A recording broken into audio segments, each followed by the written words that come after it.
This conference will now be recorded.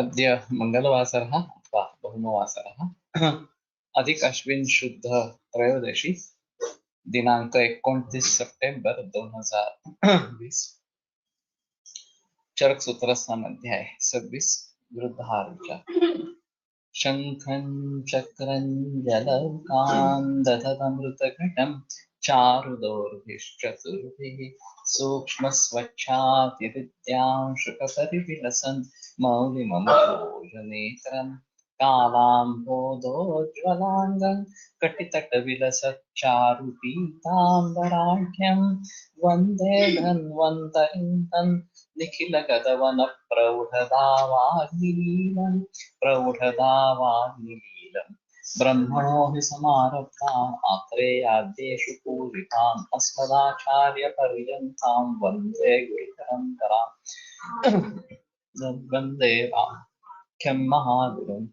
आयुर्वेदामृतं सर्वं शिष्येभ्यो यः प्रदत्तवान् द्रष्टाज्ञानी दृष्टकर्मा कृतकर्मा तथैव च अध्यापको विश्वश्रेष्ठो महान् संशोधकस्तथा गुणैरेतैः समुदितैः यत्कार्यं प्रतनोति सः समृद्ध्यर्थं हि कार्यस्य वयं नु प्रयतामहे सरस्वत्यै नमो यस्याः प्रसादात् पुण्यकर्मभिः बुद्धिदर्पणसङ्क्रान्तं जगदध्यक्षमीक्षते आत्रेयं प्रथमं वन्दे आयुर्वेदजगद्गुरुम् आयुर्वेदामृतं सर्वं गृहीत्वा हि सुरेश्वरात् अग्निवेशादिकेभ्यो यत् प्रयच्छत्मनि सत्तमः प्रथमं तन्त्रकर्तारम् अग्निवेशं नमाम्यहम्।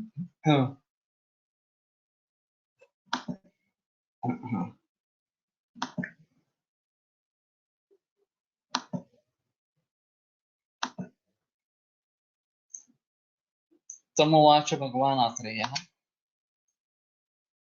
देहधातु प्रत्यनीकभूतानि द्रव्याणि देहधातुभिर्विरोधमार्पद्यन्ते परस्परगुणविरुद्धानि कानिचित् तर्हि यानि द्रव्याणि देहधातु प्रत्यनीकभूतानि तानि देहधातुभिः विरोधमापद्यन्ते कदाचित् एतानि बहिर्द्रव्याणि आहाररूपेण यानि उपयुक्तानि अथवा शरीरान्तर्गतम् एव किमपि द्रव्यं समुद्भूतं यत् देहधातुभिः विरोधम् आरभ्यते यथा मया यः उक्तं यत् अधुना यत् व्याक्सिनेशन् इत्येतत् प्रचलति तेन बहिः यत् किञ्चित् सूक्ष्म जन्तुरूपेण व्यवस्थितं तस्यैव शरीरे स्वीकारः क्रियते तेन साकं युद्ध्वा अस्माकं शरीरे तावत् एतादृशाः प्रतिपिण्डाः समुद्भूताः भवन्ति तेषां यदि कार्यावसरः न दीयेत तर्हि तेषामपि अस्माकमेव उपरि आक्रमणं भवति। तो जैसे मैंने कहा कि जिस प्रकार से एक शरीर में भाव निर्माण होते हैं, द्रव्य निर्माण होते हैं जो अपने ही धातुओं के खिलाफ काम करने लगते हैं, उनके विरोध में हो जाते हैं तो उनको हमें भली भांति समझ लेना चाहिए। और ये खास करके वैक्सीनेशन की जो थ्योरी है ये कितनी फायदे की है ये एक अलग चीज है, उससे होने वाला नुकसान ये एक अलग चीज है। और वैसे देखा था तो जनरल इम्यूनिटी पर ही ज्यादा बल देना चाहिए जो हमारे हिसाब में सहज कालज और युक्तिकृत बल ये जो बताया गया है उस युक्तिकृत बल पर हमें ज्यादा जोर देना चाहिए। अगर वो नहीं करेंगे और सिर्फ इस प्रकार के एक एक रोग के लिए वैक्सीनेशन के द्वारा प्रतिबंध हम करने की कोशिश करेंगे तो ये नौबत आ जाती है। खास करके ऑटोइम्यून डिसऑर्डर्स जो निर्माण हो रहे हैं इसके संबंध में ये बहुत महत्वपूर्ण है। तो जैसे मैं कह रहा था कि इनमें शायद हम विरोधी द्रव्यों की जो चिकित्सा है उसके बारे में सोच सकेंगे, ये मेरा कल का विचार था। परस्पर गुणविरुद्धानि कानिचित् तो परस्पर गुण विरुद्ध जैसे कि दूध और मत्स्य, ये मैंने बताया था। कानिचित संयोग, संयोग से कुछ, यानी कि दूध और फल, दूध और अम्ल रस, दूध और लवण, संस्काराद प्राणी, ये तप्तम दधि तप्तम मधु, ये जो है संस्कार से, देश काल मात्राभिष्ट अप्राणी। तो देश काल और मात्रा, हाँ, अनुपदेश है। और अगर आप अनुपमा उसका सेवन करते हैं, अभिसंधि सेवन करते हैं, या काल इस प्रकार का है, वर्षा ऋतु जैसा काल है, और हम अभिसंधि ज्यादा या इस प्रकार का कुछ अग्निमांद्य करने वाला इस प्रकार का अगर सेवन करेंगे, और मात्रा गुरु अगर हो जाए, तो भी ये दिक्कत वाली बात इस प्रकार की हो सकती है। तो इन सभी के बारे में हमें अपर इज अनदर, अदर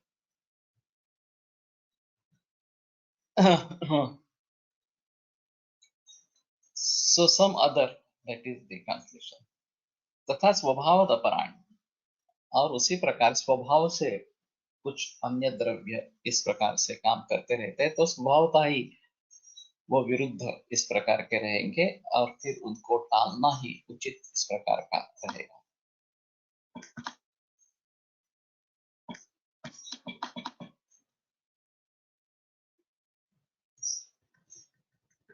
तत्र यानि आहारम अधिकृत्य भूयिष्ठमुपयुज्यन्ते तेषाम् एकदेशं वैरोधिकम् अधिकृत्य उपदेक्ष्यामः। तो जिसमें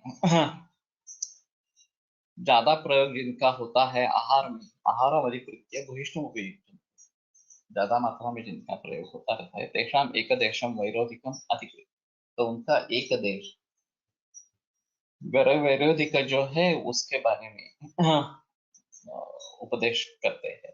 न मत्स्यांत ऐसा स अव्यवहार, अव्यवहार, मत्स्य दूध के साथ नहीं लेना है इस प्रकार से। तो विशेषतः जो कोली समाज इस प्रकार का है, जिनकी यही उपजीविका है और मत्स्य ही उनका प्रधान आहार इस प्रकार का है, उनमें ये बात अब तक थी कि मछली तो उनके हर घर में हर रोज पकती है, जिस दिन मछली न हो उसी दिन दूध का सेवन करे, बाकी दिन जब मछली हो तो दूध का सेवन न करे। लेकिन ये अभी बदल रहा है, लोग समझते नहीं है इसको इस प्रकार से। तो वही एतन मधुरम मधुर विपाकम महाविश्रंति शीतोष्णत्वात् विरुद्ध वीर, ये दोनों मधुर है, मधुर विपाक है, महाविश्रंति है। खास करके अगर ये भैंस का दूध हो और मछली हो, तो शीतोष्णत्वात् विरुद्ध वीर्य, और शीत उष्ण इस प्रकार के होने के कारण दूध शीत है और मत्स्य उष्ण है, ये विरुद्ध वीर्य हो जाता है। विरुद्ध वीर्यत्वात् शोणित प्रदूषण है, और विरुद्ध वीर्य होने के कारण रक्त की दुष्टि करता है। महाविष्टत्वान् मार्गोपरोधाय च, और महाभिषंधि होने के कारण मार्गों का उपरोध करने में, अवरोध करने में भी ये कामयाब इस प्रकार का हो जाता है। तो इस प्रकार के जो छोटे छोटे कार्यकारण भाव है, वो एक अहम मायना रखते हैं। कि केवल दूध और मत्स्य का सेवन नहीं करना है इतना कहकर छोड़ नहीं देते। वो क्यों नहीं है? कि वो अभिसंधि है, अभिसंध से क्या होता है? मार्गोपरोध होता है। विरुद्ध वीर्य अगर है तो ये रक्त की दुष्टि करता है। तब जब कहीं दूसरा कोई अभिसंधि होगा तो हम उसके बारे में सोचेंगे कि हाँ ये मार्गावरोध करेगा। इससे लेकर ये हेतवर्थ नाम की एक तंत्र युक्ति बताई गई है कि एक जगह जो बताया गया हो वो दूसरी जगह अप्लाई हो जाना, ये हेतवर्थ नाम की तंत्र युक्ति। सतत जल में रहने पर भी मछली उष्णवीर्य है, क्यों होगा ऐसा? ये शायद इस प्रकार का होगा कि विरुद्ध वीर्य होने के कारण वो उसमें सस्टेन कर सकती है, ऐसा एक पॉसिबिलिटी है। और दूसरा, समुद्र जो है वो क्षारीय इस प्रकार का है और वो उष्ण है, इसलिए ये भी उष्ण इस प्रकार की बन गई। तो ये दोनों पॉसिबिलिटी इस प्रकार की है।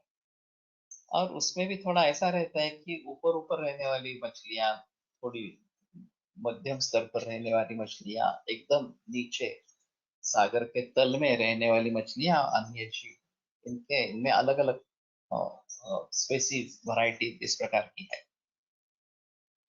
और उनका जो स्तर है वहीं पे उन्हें रहना उचित होता है। क्योंकि जैसे नीचे जाएंगे वैसे पानी का दाब बढ़ता जाता है, पानी का प्रेशर जो है बढ़ता जाता है। सबमरीन्स जो है, वो सबमरीन्स जब नीचे जाने लगती है तो अंदर का वायु का जो प्रेशर है वो कम होता जाता है, और इसलिए हवा भरनी पड़ती है। उसमें पंप्स रहते हैं ऑटोमेटिक इस प्रकार से, ताकि बाहर का प्रेशर और अंदर का प्रेशर दोनों समसमान इस प्रकार का हो जाए। और जब वे फिर से ऊपर आके वो हवा कम कर देते हैं, वहां से दूसरे चेंबर में हवा चली जाती है इस प्रकार से। तो जैसे नीचे जाएंगे वैसे पानी का प्रेशर बढ़ता जाएगा, और फिर उसको सह सकने वाले ही जीव वहां पे रहेंगे, बाकी सभी जीव नहीं रहेंगे। तो ये एक अलग चीज है, और शायद ये भी एक कारण हो सकता है कि ये लवण इसमें जो बहुत ज्यादा मात्रा में इस प्रकार का है, उसके कारण ये उष्ण वीर्य इस प्रकार की हो। स्राव करणारा मीठे जल की मछलियां भी दूध के साथ विरोध है। मछलियों का ही विरोध है। तो मीठे वाली मछलियां भी दूध के साथ विरोध ही होंगी। लेकिन उनमें उष्णत्व शीतत्व कैसे मापे ये मालूम नहीं मुझे भी, कि ये मछलियां उष्णवीर्य रहेगी शीतवीर्य रहेगी, लेकिन मुझे लगता है कि उष्णा मत्स्या ये जनरल बता दिया है, तो ये भी उष्ण इस प्रकार की रहेगी। तन्निशम्य अत्रैव वचम् अनुभद्रकाप्यः अग्निवेशम् उवाच। तो ये बात सुनकर भद्रकाप्य अग्निवेश को बोला, तो ये जैसे अभी के जमाने में चलता है उसी प्रकार से वो गुरु कुछ पढ़ा रहे हैं, ये तो शिष्य आपस में बात कर रहे हैं। भद्रकाप्य अग्निवेश से बोलता है, सर्वान् एव मयथा मत्स्यान् तयसा स अभ्यवरत् अन्यत्र एकस्मात् चिलिचिमान्। बाकी सब जो मत्स्य है वो दूध के साथ ले सकते हैं, केवल चिलिचिम नहीं लेना है, अन्यत्र एकस्मात् चिलिचिमान्। स पुनः शकली लोहित नयनः सर्वतो लोहितराजी रोहिताकारः प्रायो भूमौ च। तो वो कैसा है, तो शकली, इसमें शकल इस प्रकार के है, खौले इसको कहते हैं, लोहित नयनः आरक्त नेत्र है, सर्वतो लोहित राशि, सभी पे सभी शरीर पर लोहित राशि लोहित वर्ण की रेखाएं हैं, रोहिताकार, और रोहित जैसा उसका आकार है, प्रायो भूमोचर, ये अजीब है, ये भूमि पर चलता है प्रायः इस प्रकार से। तो वैसे देखा जाए तो टेरेस्ट्रियल जो बताए गए हैं कि जो कछुए जैसे है, पानी में भी अच्छी तरीके से जी सकते हैं, ऊपर भी अच्छी तरीके जी सकते हैं। ये क्रोकोडाइल्स वगैरह भी इसी प्रकार के हैं कि बाहर भी अच्छे रह सकते हैं, अंदर भी अंदर अच्छे रह सकते हैं इस प्रकार से। लेकिन प्रायो भूमौ चरति, और ये मत्स्य का बताया गया है स्वरूप, तो ये कौन सा मासा है, मछली है, ये एक बार देखना चाहिए। तंचित पैसा स अभ्यवहरेन् निस्संशयं शोणितजानां विबन्धजानां च व्याधीनां मन्दतमम् अथवा मरणं प्राप्नुयात्। तो उसको अगर दूध के साथ ले लेंगे तो निस्संशय रक्तज और विबंधज इस प्रकार के विकार निर्माण हो जाएंगे, व्याधि निर्माण हो जाएगा, अथवा मरण प्राप्त अथवा मरण प्राप्त हो जाएगा इस प्रकार से।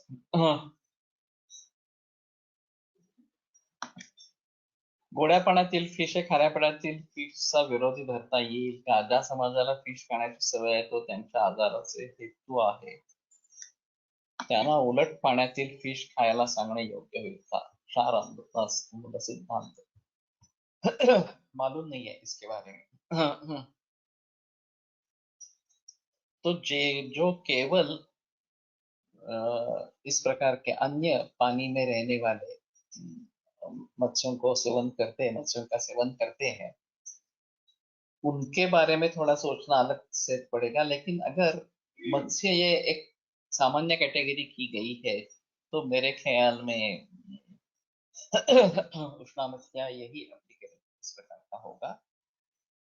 ये क्षारीयत्व जो समुद्र में है, उसके बारे में थोड़ा सोचना पड़ेगा। और वो हेतु रहता है ऐसा भी नहीं है, वो उनको साथ में रहता है पीढ़ियों से, तो इससे विकार नहीं होते, रोग नहीं होता है। अगर वो उसी तरीके से उसी ढंग से उनका इस्तेमाल करते रहे, तो ये रोगग्रस्त होने की संभावना नहीं है। और उनको वही सेवन करते रहना चाहिए, यह सबसे अहम इस प्रकार का रहेगा। तो जैसे कि गुरु जब पढ़ा रहे हैं, तो सभी का होना है कि गुरु की तरफ ध्यान दें। ये छोड़कर भद्रकाप्य अग्निवेश से डायरेक्ट बोलता है, तो ये बराबर नहीं है वास्तव में। मराठी गुरुजी ने एक बार कहा था कि ये जो इंद्रिय की व्याख्या पढ़ा रहे थे, और शब्देतरोद्भूत विशेषगुणान आश्रय से ज्ञान कारण मन संयताश्रय तो इंद्रिय व्याख्या। तो उन्होंने कहा कि उसको 1 घंटा लगता है समझाने में। तुम्हें अगर समय है तो अभी बोल सकते हैं इस प्रकार। जन्म सात्म्य, वंश सात्म्य, कुछ भी बोलो। तो उनका कहना था कि न समझना ये गुनाह नहीं है, ध्यान न देना ये गुनाह है। जाते जाते उन्होंने एक गहरी बात बोल दी कि अगर आपकी उतनी बुद्धि तेज नहीं है, या समझने में आपको दिक्कत होती है, ऐसा नहीं लगता है, तो ठीक है, इसमें कोई प्रॉब्लम नहीं। लेकिन आप ध्यान नहीं देते हैं और इसलिए समझ नहीं रहा, तो ये गलत चीज है, तो ये गुनाह है इस प्रकार से। तो इसमें हुआ कि गुरु एक बात बोल रहे हैं कि मत्स्य नहीं खाने हैं, और ये पत्र के अपने अग्निवेश को बोल रहा है बाकी सब खा सकते हैं, सिर्फ चिलचिन नहीं खाना है। नहीं थी भगवान आते यार। भगवान आते ने बात सुन ली, और वैसे उनको बोलना चाहिए था कि मुझसे डायरेक्टली बात करते, मैं क्यों बोल रहे हो इस प्रकार से। आगे तुम्हें आशंका है तो मुझसे डायरेक्टली पूछ लेते इस प्रकार के। सर्वानेव मत्स्यान् न पयसा सह अभ्यवहरेत् विशेषस्तु चिलिच। सभी मछलियों को दूध के साथ नहीं लेना है। तो सभी का मतलब यहाँ रहेगा कि चाहे वो दूसरे पानी में क्यों न हो, कूप में हो या तालाब में हो वगैरह वगैरह, इसमें भी वो दूध के साथ नहीं लेना है। विशेषतस्तु चिलिचिम, चिलिचिम तो विशेष रूप से नहीं लेना है। सही महाभिषंधित्वा स्थूल लक्षण तरान एतान व्याधिन उपजनयति आमविषम उदीरयति च। तो महाभिषंधि होने के कारण स्थूल लक्षणान लक्षण तरान, स्थूल लक्षण तर, इसमें लक्षण काफी ज्यादा मात्रा में दिखाई देते हैं। इस प्रकार के इन व्याधियों को उपजनयति निर्माण करता है, आमविषम उदीरयति च। और आमविष को भी, उस आमविष का भी उदीरण करता है। तो सभी प्रकार से मत्स्य नहीं लेने हैं, चिलिचिन तो विशेषतः नहीं लेने हैं। ग्राम्य अनूप अवदक पिशितानि च मधुर मधु तिल गुड़ पयो माश मूलक विषय विरुड धान्य नैकध्यम अद्या। अब ये बाकी सब शुरू हो गए कि ग्राम्य अनूप अवदक इस प्रकार का मांस, मधु तिल गुड़ पयो माश मूलक विष विरूढ़ धान्य, इन सभी से एक साथ में नहीं लेना है, न एक अध्यम अध्याय। तन्मूलम ही बाधिर्य आंध्य वेपथु जाड्य कलमुकता मैण्विन्यम अथवा मरणम आपनोति। तो इससे निर्माण होने वाले जो विकार है वो काफी गंभीर इस प्रकार के, मरण भी हो सकता है, ये भी बताया गया है। और बाधिर्य आंध्य वेपथु जाड्य कलमुकता मैंडमिन्य अथवा मरणम, तो स्वर से संबंधित कलमुखता, मैंडमिन्य वगैरह इस प्रकार के वे हैं। और मरण ये भी प्राप्त हो सकता है। न पौष्करम रोहिणीकम शाकं कपोतान वा सर्षपतैल भ्रष्टान मधुपयोभ्याम सह अभ्यवहरेत। पौष्कर अथवा रोहिणी के शाक और कपोत, ये सरसप तैल भ्रष्ट, तो सरसप तैल में इस प्रकार के इनको भूनना ये प्रैक्टिस रहेगी। और मधु और दूध के साथ फिर उसका सेवन करना थोड़ा अजीब है, लेकिन कहीं पे इसका प्रचलन होगा। तन्मूलम ही शोणिताभिषंद धमनी प्रतिशय अपस्मार शंखक गलगंड रोहिणी नाम अन्यतमम प्राप्नोति अथवा मरण। तो इसके जरिए शोणिताभिषंद, रक्त का अभिषंद, धमनी प्रविचय या भ्रवनी धमनी प्रतिचय, तो इस सूत्र को लेकर कुछ लोग ब्लड प्रेशर की संप्राप्ति इससे जोड़ देते हैं। धमनी प्रतिचय जो है वो धमनी में, जिसको ये आर्टरी कहते हैं, प्रतिचय हो जाता है, दोषों का संचय हो जाता है, तो उसका जो अवकाश है वो कम हो जाता है और इसके जरिए ब्लड प्रेशर बढ़ता है इस प्रकार से। तो शोणित अभिषंद, रक्त का अभिषंद होने के कारण ये परिस्थिति होती है। और फिर इसमें रक्त मोक्षण करना एक अहम चिकित्सा इस प्रकार की रहेगी। कुछ लोगों का यह भी कहना है कि अगर रक्त की वृद्धि है तो भी ब्लड प्रेशर बढ़ जाता है, और रक्त मोक्षण करने से, वॉल्यूम कम हो जाने से उसको जो पर्याप्त अवकाश चाहिए वो मिल जाता है और ब्लड प्रेशर कम हो जाता है। लेकिन अगर रक्त की वृद्धि हो तो ये कर सकते हैं। अगर रक्त क्षय हो या रक्त प्राकृत स्थिति में हो तो ये नहीं कर सकते हैं।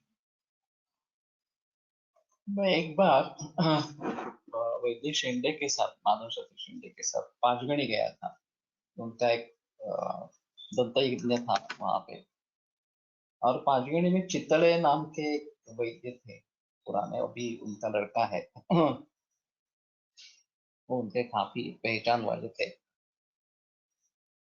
तो केवल दांत के भी मरीज आते नहीं थे, आयुर्वेद के लिए भी मरीज आते।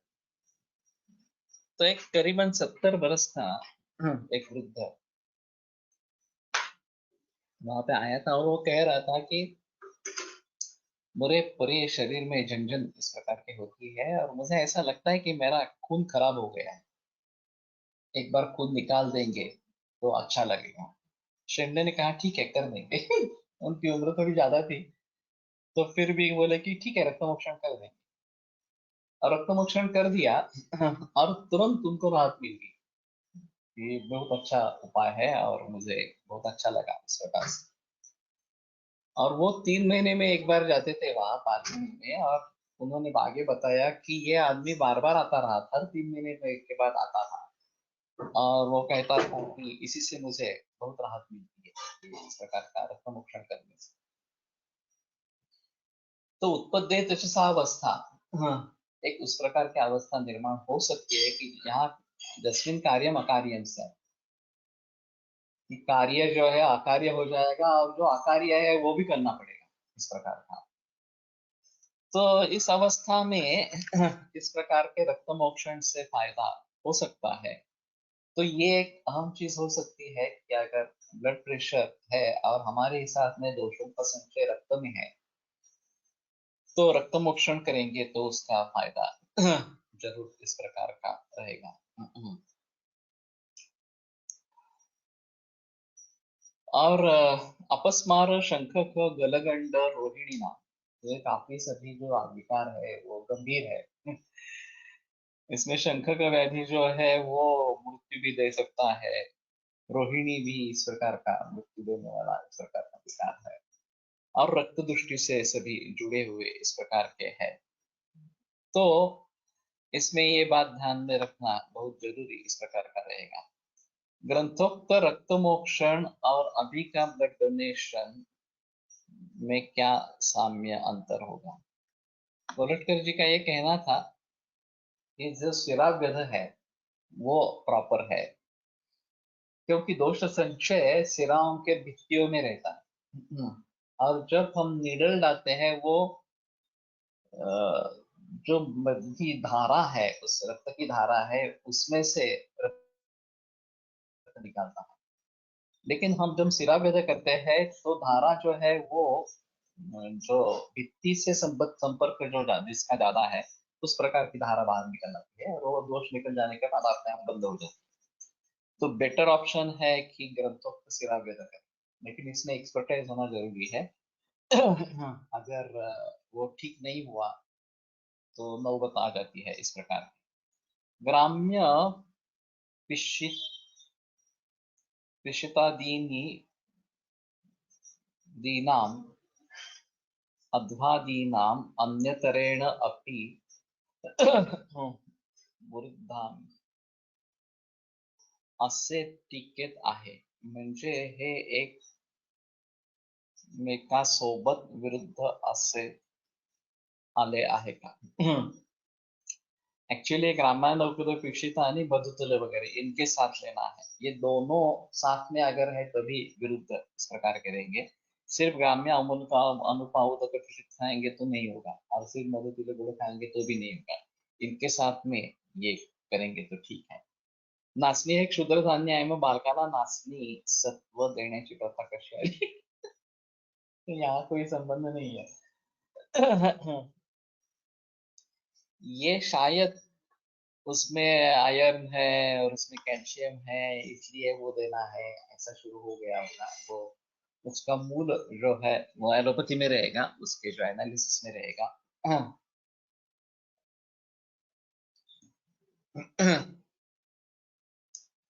न मूलक लशुन कृष्णगंधा अर्जक सुमुख सुरसादीनि भक्षयित्वा पयासे।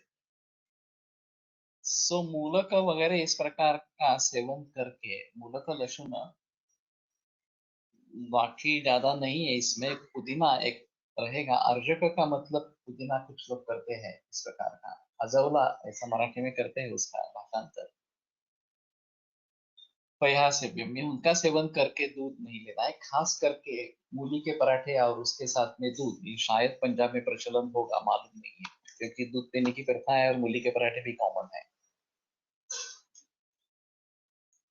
तो कुष्ठाबाध है तो उसमें कुष्ठ होने की संभावना इस प्रकार की है। न जातुक शाकम न निकुचम पक्वम मधुपयोभ्याम सह उपयोज्य, ये तो प्रचलन में नहीं है। एतद्धि मरणाय अथवा बलवर्ण तेजो वीर्योपरोधाय अलघु व्याधि व्याधये शांढ्याय च, इसकी फलश्रुति भी बहुत वाइड है। तो अगर वॉइस नहीं है तो रिजॉइन करो।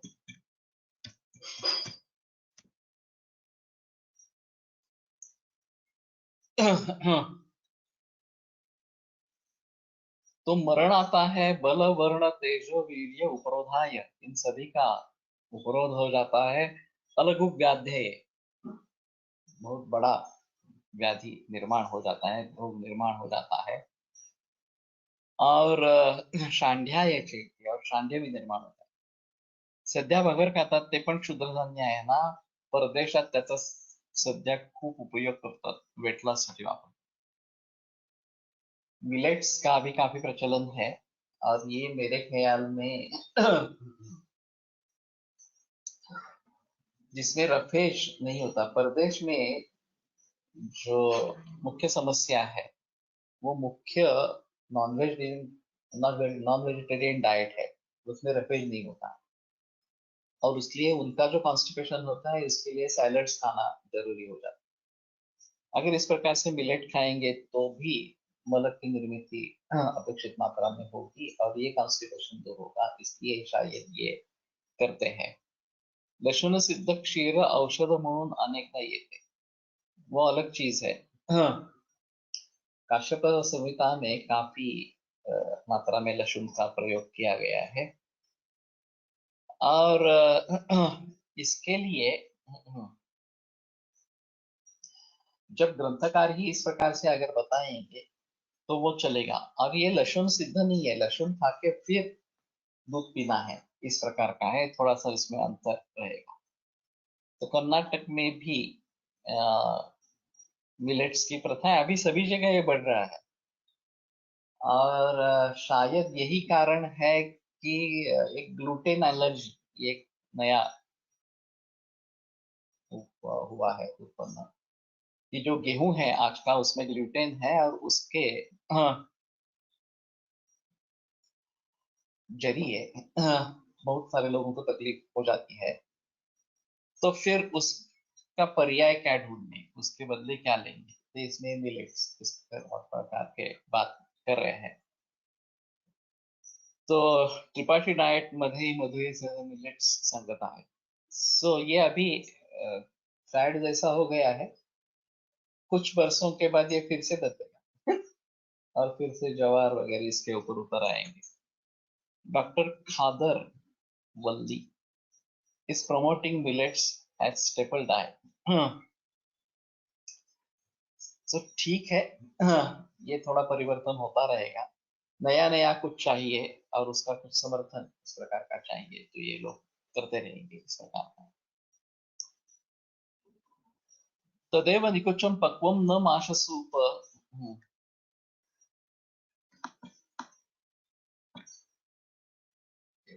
गुण सर्पे भी सह उपयोज्यम वैरोधिकत्व।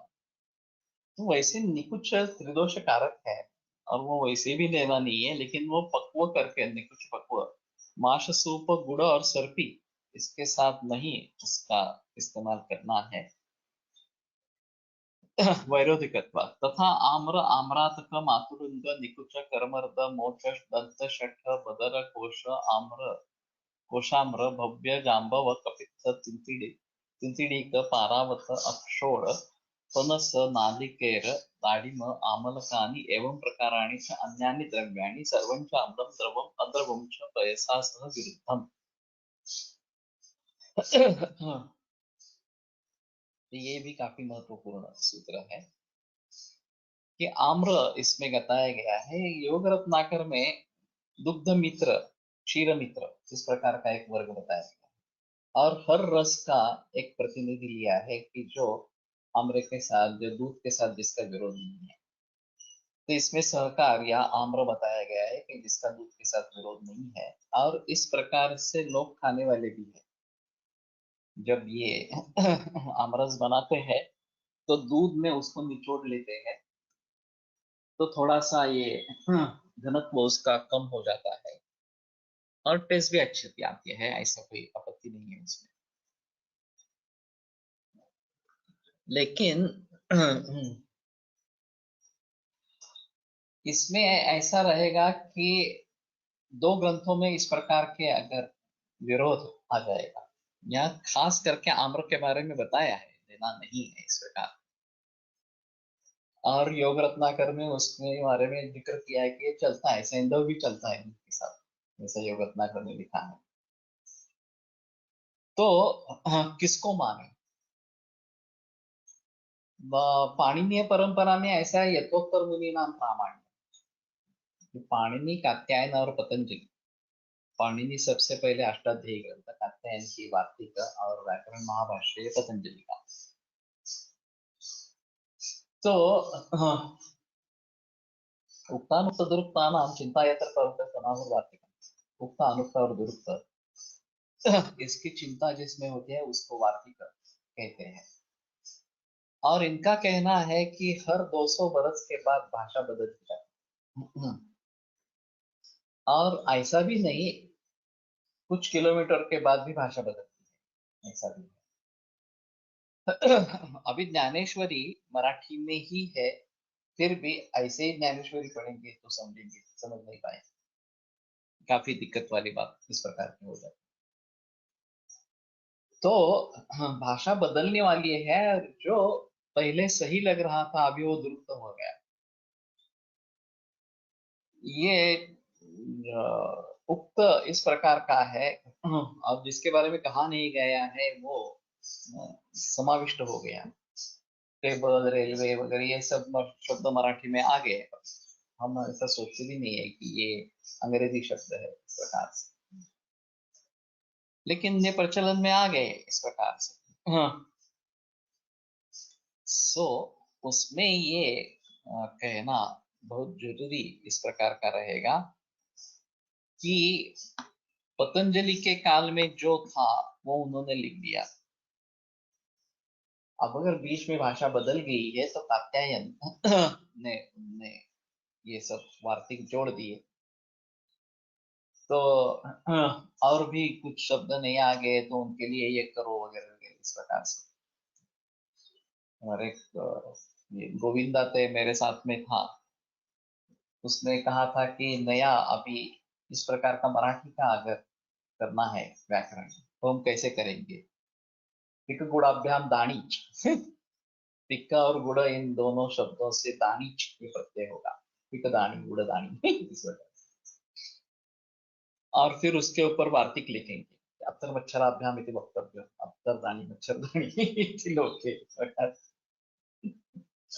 तो अगर मराठी का व्याकरण इस प्रकार से लिखना है तो जो भी शब्द अभी मराठी में प्रचलन में है उसमें उसकी व्युत्पत्ति किस प्रकार से हो, ये इसके बारे में बताना जरूर पड़ेगा इस प्रकार से। और उनके बाद में ये पतंजलि हुए है गावी गोणी गोता वगैरह, वो ये शब्द है और उससे काफी अपभ्रष्ट है गावी गोणी गोता वगैरह। तब उनके बारे में भी सोचना जो प्राकृत भाषा में चले थोड़ा अनिवार्य इस प्रकार का होगा। तो यथोत्तर मुनि नाम प्रामाण्य, जो आगे वाले मुनि है बाद में हुए हैं उनका प्रामाण्य समझकर चलना चाहिए ऐसा व्याकरण में। लेकिन आयुर्वेद की दृष्टि से अगर हम देखो यथापूर्व मुनि नाम प्रामाण्य करना चाहिए। योग रत्नाकर वगैरह जो है आगे वाले ग्रंथ है वो केवल औषधियों के बारे में बताने वाले ग्रंथ है, मूल तत्व ज्ञान वहां पे नहीं है। तो यथापूर्व अगर इस प्रकार के कॉन्फ्लिक्ट हो जाते हैं, विरोध उसमें आ जाता है, तो हमें मूल ग्रंथों पर ही ज्यादा विश्वास रखना चाहिए। तो इस हिसाब से देखा जाए तो आम्र या आम्र का दूध के साथ संयोग अच्छा नहीं है। वैसे आमलक भी इसमें आया है और आमलक का भी करना नहीं है, द्रव और अद्रव दोनों है, तो चाहे उसका स्वरस हो या घन द्रव्य इस प्रकार का हो तो भी नहीं लेना है, इस प्रकार का बताया गया है। तो बेटर ऑप्शन है कि इनको टालें, इस प्रकार से आम्र का दूध के साथ संयोग करना टालें। अगर ये कदाचित होने वाली बात है, बरस में एक आध दो बार इस प्रकार आम्र का सेवन दूध के साथ किया जाए तो शायद उसके ज्यादा कुछ क्षति नहीं होगी और ठीक है वो अग्नि पचा लेगा उसको। लेकिन अगर इस प्रकार से हम निरंतर करते रहे तो ये प्रॉब्लम ज्यादा इस प्रकार की होगी। अभी क्या हर सीजन में ये टिन मैंगो पल्प मिलता है या आमरस मिलता है और कभी भी लेकर उसके साथ दूध लेकर खा सकते हैं। तो इसमें काफी मुश्किल हो जाएगी और इस प्रकार का ऑफ सीजन खाना अच्छा नहीं है, ये एक बात ध्यान में रखनी पड़ेगी। निकुंज को बोलचाल के भाषा में और कोई नाम है क्या? ओटीचे फळ ऐसा मराठी में कहते हैं, लेकिन मैंने भी देखा नहीं है एक्चुअली ओटीचे फळ क्या होता है। हे वाचल्यापासून आम्ही घरी दूध न टाकता आंब्याचा रस करतो। Okay, fine. जो भी लिखना है वो हिंदी में लिखे और प्राइवेट मत लिखे, मुझे मत लिखे, वो सभी के लिए लिखे, वो ज्यादा बेहतर है। नालिकेर इज आल्सो विरुद्ध, सो खीर ये भी रहेगा, इसमें नालिकेर भी है नालिकेर भी है, तो दूध के साथ अगर खीर बनती है नालिकेर डाल के तो नहीं लेना है। नारळी भात बनाते समय भी दूध डालते हैं, वो भी बराबर नहीं है। अगर नारळी भात करना है तो केवल नारिकेल के साथ करो। योगरत्नाकर also recommends Ushappan in 64 tola matra and Nishapana is also recommended by him. So this is again a controversial issue. कि हमारे ग्रंथों में ऋतेशरण्यदाकाभ्यां पिबेत् स्वस्नोऽपि तान् ये सूत्र अगर वाग्भट में है, यथा पूर्व मुनीनां प्रामाण्यम, तो उसका प्रामाण्य है। तो हमें पानी कम ही पीना है, ऐसा ही है। ये इस प्रकार का जो बताया गया, वो शायद कुछ लोगों के लिए जो उष्णता से संबद्ध काम कर रहे हैं, जिनको अभी ये पानी पिया जाता है, वो कॉन्स्टिपेशन रिलीव करने के लिए पिया जाता है। हाइड्रोथेरेपी जो बताते हैं, दो तरीके से होती है। एक कॉन्स्टिपेशन जिनको जाता है, उसको कॉन्स्टिपेशन को रिलीव करने के हिसाब से दिया जाता है, ये एक चीज है। और दूसरी चीज हाइड्रोथेरेपी मूत्राशमरी में इस्तेमाल में लाई जाती है कि फोर्सफुल यूरिन हो जाए और उसमें मूत्राशमरी निकल जाए, इसके लिए दिया जाता है।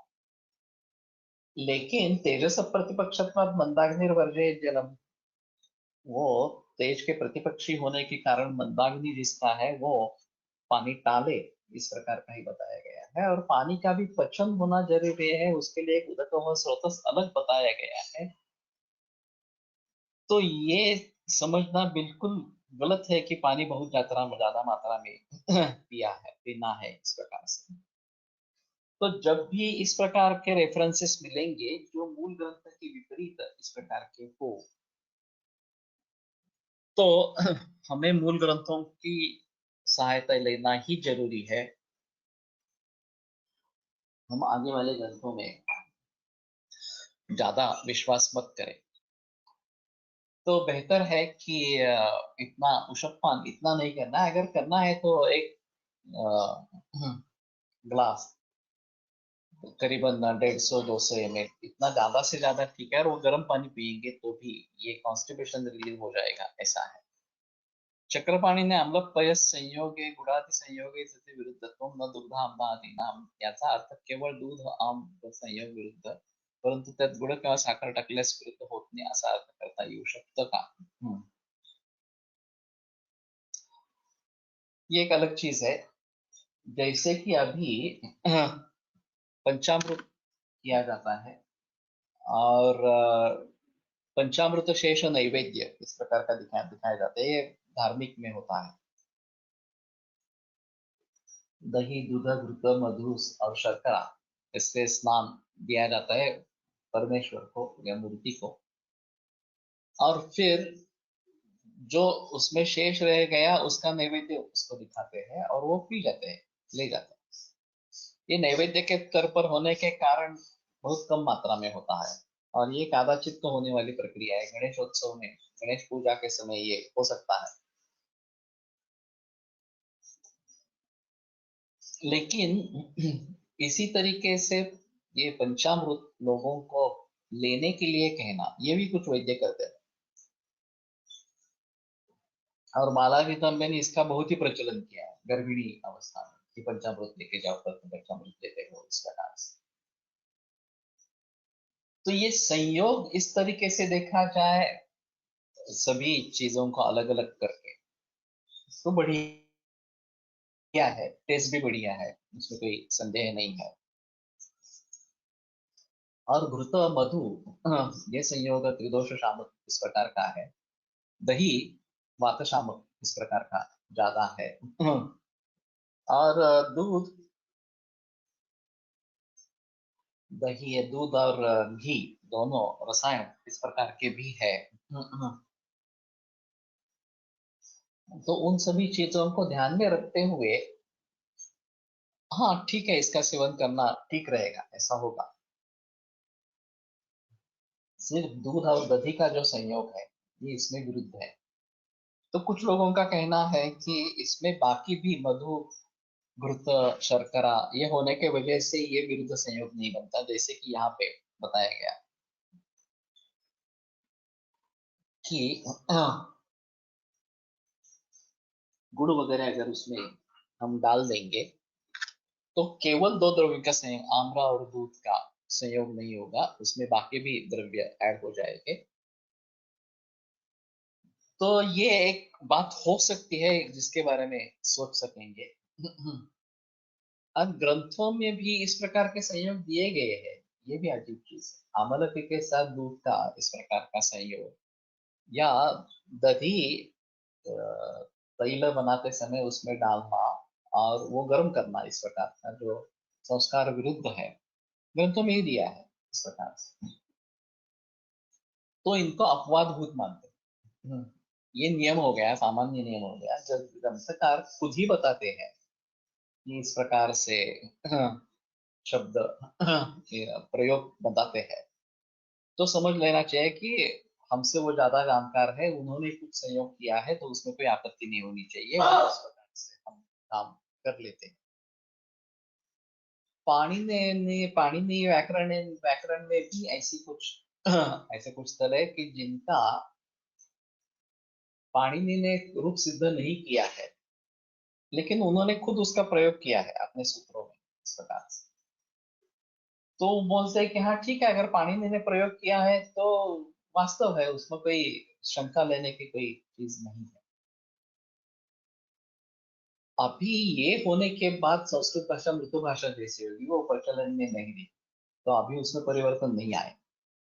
आगे अब अगर हम फिर से उसको पुनरुज्जीवित करने की कोशिश करेंगे तो एक बात अलग बनेगी, और अभी के स्थिति में संस्कृत में क्या क्या है ये थोड़ा देखना पड़ेगा। एवरीवन अक्षोड अक्रोड आहे का, बदाम अक्रोड, अक्रोड अक्षोड इज अक्रोड, देयर इज नो डाउट। तो बदाम अक्रोड एटसेट्रा ड्रायफ्रूट दुधातून घेण्याची सवय अनेकांना असते। बादाम के बारे में बताया नहीं गया है, लेकिन अखरोट यहाँ पे बताया गया है। और वास्तव में ये सब बाकी अम्ल द्रव्य है, तो मालूम नहीं अखरोट शुरू की अवस्था में थोड़ा अम्ल होता है और बाद में मीठा हो जाता है क्या, ये थोड़ा देखना पड़ेगा। तो फिर वो दूध के साथ लेना विरुद्ध है। अगर उसका रस अम्ल नहीं है तो शायद उसके बारे में बता सकते हैं। मिल्क है, बजाय मिल्क पाउडर डालकर दूध बनाए आमरस को तो चलेगा क्या? मिल्क के बजाय दूध में मिल्क पाउडर डालकर दूध बनाएंगे, लेकिन ये नहीं मैं समझता हूँ, क्योंकि दूध पाउडर से जब दूध बनता है तो उसमें फैट भी डालना पड़ता है और इमल्सिफिकेशन होना पड़ता है उसका। तो अभी ये काफी प्रचलन में है, चितले वगैरह सब जो लोग करते हैं, वर्षा ऋतु में काफी मात्रा में दूध निर्माण होता रहता है और उसमें खपत नहीं होती है, तो वो दूध पाउडर में कन्वर्ट कर देते हैं।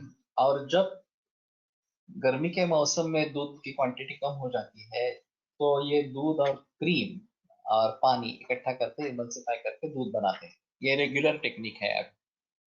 अब ये लॉकडाउन में भी ये बड़ी मुसीबत हो गई कि दूध नाशवंत है और उसका क्या करें, सिर्फ पाउडर बनाना है, अगर उसका सर्कुलेशन नहीं हो रहा तो कैसे करें उसके बारे में।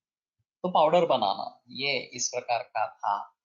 और जिन कंपनियों में पाउडर बना सके वो टिक सके, जिनको ये नहीं पॉसिबल हुआ, वो तक्र में कन्वर्ट करके तक्र दे देना, वनस्पति को पौधों को दे देना वगैरह, इस प्रकार का कुछ करना पड़ा। आम या अमरस का अजीर्ण दूध से दूर हो जाता है, इसको कैसे समझे? तो ये भी योग रत्नाकर में ही अजीर्ण मंजरी करके अंत में है, और उसमें किस चीज के अजीर्ण के लिए क्या लेना है ये बताया गया है। उसमें आम्र के लिए दूध और पोहे के लिए भी दूध इस प्रकार का बताया है। तो मेरा मतलब यह है थोड़ा सा कि हर एक का अग्नि होता है, हर एक द्रव्य का। वैसे वो आम्र का भी रहेगा और वैसे पोहे का भी रहेगा, कुतुब का भी रहेगा। ये जो इस प्रकार के पाचन करने वाले हैं, उस द्रव्य का पाचन करने वाले, केले के लिए इलायची इस प्रकार से बोली गई है, तो वो उस अग्नि को प्रदीपित करता होगा, और फिर वो अपने ही आप उस द्रव्य का पचन करने लगेगा। क्योंकि वैसे देखा जाए तो दूध में उष्णवीर्य कुछ भी नहीं है, मधुर मधुर शीत इस प्रकार का है, और पृथु का ये गुरु है इस प्रकार का। और ये कैसे उसको पचाएगा, या आम्र को ये दूध कैसे पचाएगा? तो शायद ये है कि उसका जो अग्नि है आम्र का, उसको वो बढ़ावा देता होगा और फिर उसके हम उसके बारे में सोच सकेंगे। तो ये भी एक प्रचलन में रहता है कि ऐसा है और इसलिए दूध के साथ आमरस के साथ दूध लेना अच्छा है, वो उसमें बचन हो जाएगा, इस प्रकार का ये भी एक कंसेप्ट। कुछ लोग उसमें मरीच और घी डालते हैं और फिर उससे पचन होने में सहायता होती है, ऐसा बोलते हैं आमरस के साथ, ये भी काफी प्रचलन में है। हाई क्रिएटिन में पानी ज्यादा क्यों नहीं, यह अलग ही सवाल है, लेकिन उदक हुआ स्रोतस का कार्य नहीं होता है। और जैसे अगर अन्न का अजीर्ण है तो अन्न नहीं देना है, उसी प्रकार पानी का अगर अजीर्ण है तो पानी कम करना है, पानी नहीं देना है। तो इसलिए जो अजीर्ण है वो दूर हो जाए, जो पानी रह गया है शरीर में उसका पचन हो जाए, इस हिसाब से। आंबा भारबी पण विरुद्ध बर्फी, बर्फी बर्फी आंबा बर्फी कैसे बनाते हैं मालूम नहीं है, अगर दूध नहीं डालते हैं तो कोई प्रॉब्लम नहीं। प्रमेह में भी कम क्यों, पानी क्लेद निकलेगा नहीं, क्या प्रमेह में क्यों हो, क्यों क्या कम क्यों?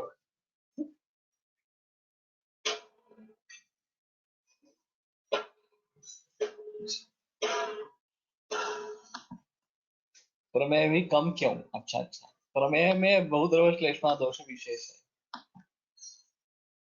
तो उसके जरिए इसमें ऐसा है कि मद और घृत में दूसरी कोई चीज बना देंगे।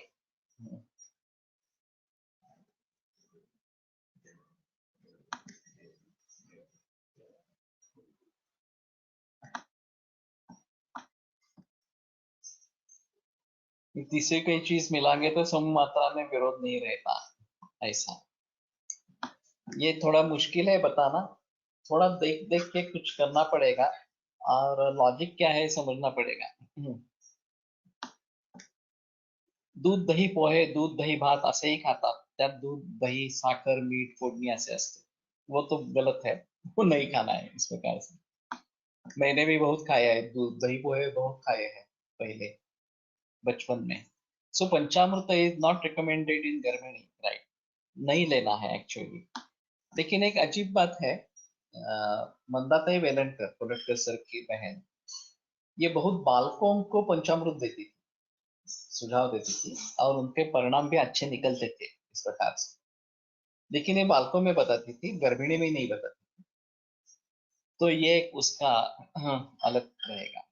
च्यवनप्राश के सेवन के बाद दूध दे सकते हैं या नहीं, नहीं लेना है एक्चुअली, थोड़ी देर के बाद दे सकते हैं। जेवणात उसमें जो है कि च्यवनप्राश जीर्ण होने के बाद दूध भात इस प्रकार से लेंगे, एक्चुअली अभया मिल के रसायन में आया है, तो वो उसकी अनुवृत्ती च्यवनप्राश में कर सकते हैं। जेवणात दही कढ़ी सोबत दुधाची खीर असणं विरुद्ध ठरेल, यस, उसमें वो अलग अलग ले लेंगे, ये जो है खीर जो है या पूरण है वो पहले खा लेना है, और ये दही या ऐसा कुछ कढ़ी ये जो है वो बीच में भोजन के बीच में खाना है, तो विरुद्ध नहीं होगा। If amra is well ripened, then its rasa is madhura. Such amra might be allowed with milk. Only unripe amra might be वृद्ध with milk. काफी मुश्किल है इसके बारे में बताना, क्यों मधुर का मधुर से भी संयोग विरुद्ध हो सकता है, जैसे मत्स्य और पय्य खीर इसके बारे में बताया उस प्रकार से भी हो सकता है। Since अम्ल रस द्रव्याज आर मेंशन्ड हियर, इसके बारे में सोच सकते हैं कि अम्ल आम्र नहीं लेना है, इस प्रकार का मधुर आम ले सकते हैं, लेकिन फिर भी स्पष्ट निर्देश न होने के कारण ये भी मुश्किल होगा। केले का अजीर्ण एला से दूर होता हो जाता है, ऐसा है तो तब केले का गुण मिलेगा क्या, मिलेगा ना ऐसा नहीं होगा कि उसके गुण नहीं मिलेंगे। सुजाता मस्तानी विरुद्ध सुजाता मस्तानी में क्या डालते हैं मालूम नहीं मुझे, वो फ्लेवर अगर है तो प्रॉब्लम नहीं है। फ्लेवर नहीं है, नेचुरल आइसक्रीम्स जो है विरुद्ध है। आइसक्रीम के साथ फल, ये विरुद्ध है। और नेचुरल आइसक्रीम में वो उनकी खासियत है कि वो बोलते हैं हम नेचुरल इस्तेमाल करते हैं, फ्लेवर्स नहीं इस्तेमाल करते। तो ये ज्यादा तकलीफ देने वाला है। अभी ये पेरू का भी आइसक्रीम मिलता है और बिल्कुल टेस्ट अच्छी है, और उसमें नमक और तीखा भी डालते हैं और उसकी भी टेस्ट अच्छी अच्छी आती है। तो ये अजीब है थोड़ा सा, जैसे हम पेरू खा रहे हैं उस प्रकार का हमें लगता है। लेकिन सच में देखा जाए तो अगर ये दूध से बना है तो वो बराबर नहीं है। एक आध बार कभी ले लेंगे, नहीं तो अजीर्ण होने की संभावना ही क्यों न क्यों होने दे, साथ में ही ले तो देखो ये ऐसा है कि अगर विरुद्ध वितथ करने की तुम्हारे क्षमता है अग्नि की, तो इसकी ज्यादा कीमत नहीं चुकानी पड़ेगी। लेकिन अगर विरुद्ध सहन नहीं कर पाएंगे तो ये जरूर मुसीबत आए। तो नहीं लेना है इस प्रकार से। इस पंचामृत उष्णवीर्य एंड कफग्न, उष्णवीर्य नहीं होगा ये केवल दही उसमें उष्णवीर्य है, बाकी सब शीतवीर्य है। ये उष्णवीर्य नहीं कहा जाएगा, कफग्न भी नहीं है, कफ कारक है। एवरीवन बालाजी टेम्पल गर्भ संस्कार बुक टेल्स गर्भिणी टू टेक पंचामृत, बालाजी तांबे तांबे या दैट इज ट्रू। सो इसका कोई ग्रंथोक्त आधार नहीं है, ये इन्होंने अपने मन से बता दिया।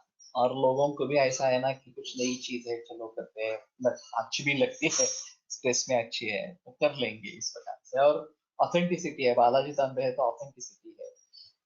ये जब अजीब मामला है। I have seen Dopeshwar sir use Panchamrit externally in बालका संधिपात कुष्ठ, वो मैं भी इस्तेमाल करता हूँ पंचामृत सोरियासिस में। अच्छा रिजल्ट देता है पंचामृत ऊपर लगाने से। और गव्यं क्षीर दधिघृतम माक्षिकम तात शर्करा पंचामृत समाख्यातम रसकर्म प्रसाद रसश्रयामध्ये अनुपान म्हणून वापरता उपयोग करता ये कहाँ से है रेफरेंस? रसकर्म प्रसादकम,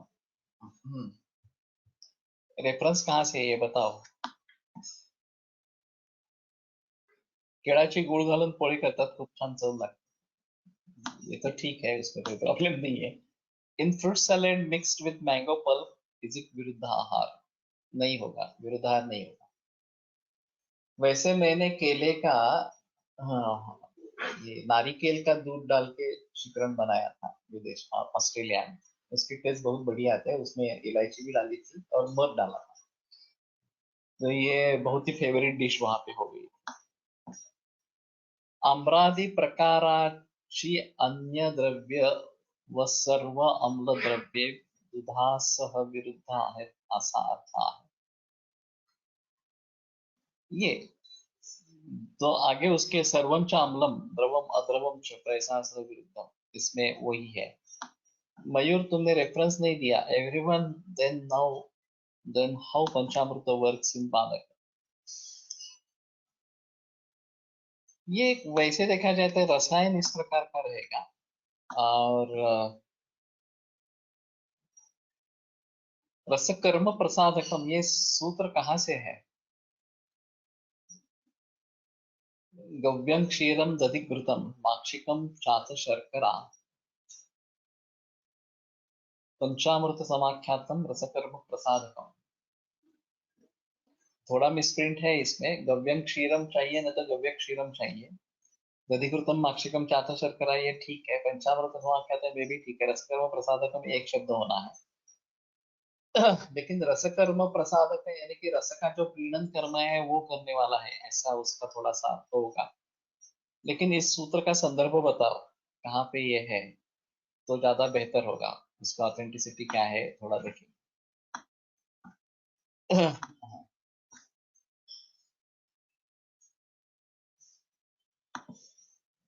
रसकर्म प्रसादकम, ऐसा जो रेफरेंस वो रसशास्त्राक्षा शोधनाधिकर्मासाठी आहे. इथे रसशब्द रसशास्त्र म्हणून आहे.